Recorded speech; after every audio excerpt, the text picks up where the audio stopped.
নমস্কার বন্ধুরা, চলে এসেছি আপনাদের সামনে নতুন আরেকটি সিরিজ নিয়ে। জায়গাটি দেখে বুঝতেই পাচ্ছেন যে কোথায়। হ্যাঁ, ঠিকই ধরেছেন, এটা কাশ্মীরের শ্রীনগরের ভিডিও। তবে প্রথমেই বলে নিই, সময়কালটি কিন্তু এখনকার নয়, আগের।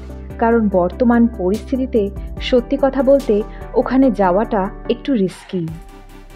তবে পরিস্থিতি বদল হতে সময় লাগে না, ভালো অবস্থা হয়ে গেলে অবশ্যই যাওয়া যায়।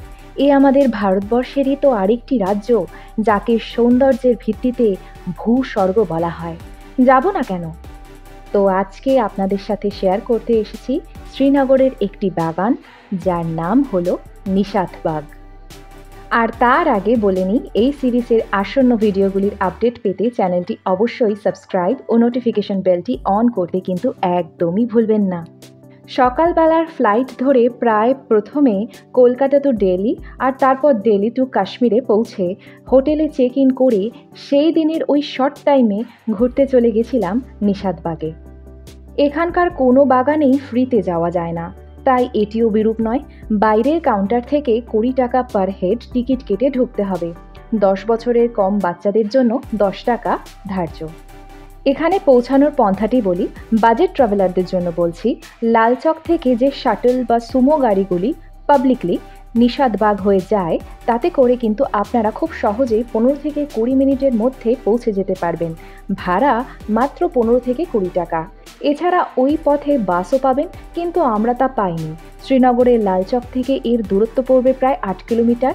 এটা ডাল লেকের পাশ ধরেই পথটি যায়। আর তাছাড়া গাড়ি একটা ফুল হায়ার করেও নিতে পারেন, তবে তার খরচ অনেকটাই বেশি পড়বে, যেহেতু প্রাইভেটলি। আমরা যেহেতু যাইনি তাই সঠিক বলতে পারবো না। ওই আপেক্ষিক ধরে রাখুন এক ট্রিপ মানে শুধু আপে 500 টাকার মতো। দূরত্বের বিচারে শ্রীনগর বাস স্ট্যান্ড থেকে প্রায় 10 কিলোমিটার দূরে রয়েছে এই নিশাতবাগ। এটি হলো ধাপের আকারে সজ্জিত একটি মুঘলদের বাগান, কাশ্মীরে তৈরি মুঘল বাগানের মধ্যে অন্যতম। 1633 সালে নূরজাহানের ভাই আসিফ খান এই বাগানটি তৈরি করিয়েছিল। এই বাগানেরও একটা ছোট্ট ইন্টারেস্টিং গল্প আছে, জানেন তো? বলা হয় শাহজাহান এই বাগান ঘুরতে এসে এতটাই মনোমুগ্ধ হয় যে তা আসিফ খানকে দিয়ে দিতে বলে, কিন্তু আসিফ খান তা না মানায় অসন্তুষ্ট হয়ে ওই বাগানের জলনিকাশ বন্ধ করে দেয়। এমনই অর্ডারের মাঝেই এক আসিফ খানের চাকর লুকিয়ে শালিমার বাগ থেকে জলের পাইপ খুলে দেয়। তাতে আসিফ খান ভাবে যে এতে হয়তো শাহজাহান আরও রেগে যেতে পারে, কিন্তু শাহজাহান তাতে রাগেনি, বরং ওই চাকরের লয়্যালটিতে খুশি হয় ও পুনরায় জলনিকাশের পথ খুলে দেওয়ার আদেশ জারি করে।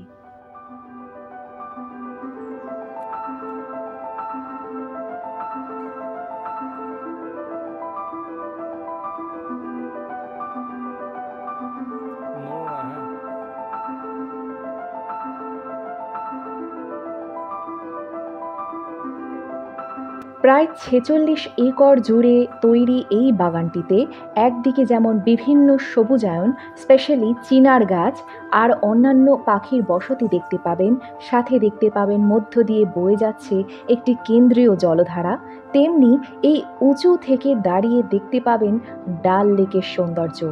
চোখ ধাঁধানো সেই পড়ন্ত বিকালের আলো আপনাদের হতবাক করে দেবে। এর জন্যই বাগানটিকে বলে গার্ডেন অফ ব্লিস বা আনন্দের বাগান। বাগানের ভিতরে এই আর্কিটেকচারাল সাজসজ্জা পার্সিয়ান স্টাইলে হাইলি ইনফ্লুয়েন্সড। বাগানটি খোলা থাকার সময়কাল হলো সকাল 9টা থেকে সন্ধে 7টা পর্যন্ত। এই টেরেসড গার্ডেনটি 12টা ধাপে তৈরি। কেন্দ্রের এই আয়তাকার জলাশয়টি পাহাড়ের ঝর্ণার জলে নাকি পুষ্ট, যা 15 ফুট উচ্চতা থেকে নেমে আসছে। নাম গোপী তৃষ্ণা, বা ইংলিশে যাকে বলা হয় গোপী থার্স্ট।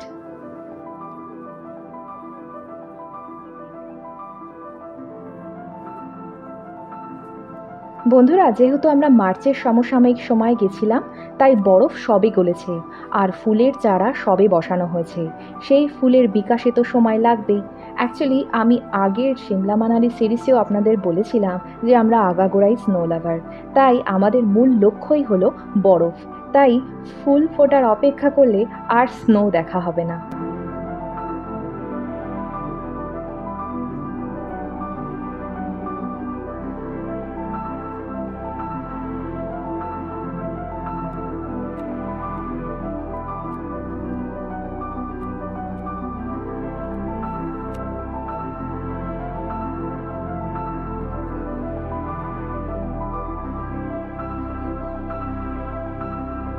যাই হোক, এই ছিল আমাদের কাশ্মীরের যাতায়াতের ধকলের মাঝে ফাঁক বুঝে একটা ছোট্ট ট্যুর। পরের দিন নিয়ে আসবো আরও বেশি ঐশ্বরিক স্থান ও দৃশ্য নিয়ে, যেটা শুধু দেখার, ভাষায় প্রকাশ করার মতো নয়। ভিডিওটি ভালো লাগলে লাইক, শেয়ার অ্যান্ড সাবস্ক্রাইব করতে কিন্তু ভুলবেন না। আজকের জন্য চলি। আপনারা ভালো থাকবেন, সুস্থ থাকবেন। নমস্কার।